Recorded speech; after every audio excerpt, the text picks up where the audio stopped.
এক মৌলভীবাজারের ফগায় আমাদের হবিগঞ্জ জেলার বাস নিয়ে কি বলতেছে, তারা বুঝিন হবিগঞ্জ জেলার বাস তাদের রোডে চলবার লাগে দিবে না। এই শ্রীমঙ্গল মৌলভীবাজারের উপর দিয়া কোনো হবিগঞ্জের বাস চলতে পারবে না। শুনছেন তুই আপনারা? তারা বুঝিন আমাদের হবিগঞ্জ জেলার বাস তাদের রোডে চলার লাগে দিত না।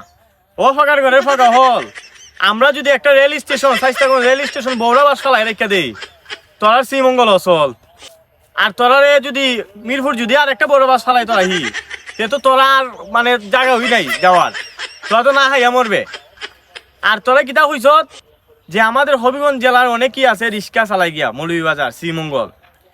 আমরা যদি সাধারণ ফানারভেলের কোম্পানি আছে না, তোদের যতটা চাকরি হলে সবটিও যদি ওরাইয়া দিন আনি, তোরা তো এমনি অচল হয়ে যাবে।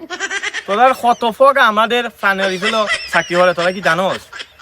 তোরা আমাদের লেভেল আইস আগে, বুঝছ? তোরা যে আমাদেরকে নিয়ে হতাশ হস, আমাদের লেভেল আইসে হতাশ হইস। তোদের লেভেল কিতা আমাদের লেভেল কিতা, আগে আমাদের মতো লেভেল তোরা তৈরি করবে, তারপরে লেভেলে লেভেলে হতা হইব। এমনি তোদের সাথে হতাটা আমরা যায় না।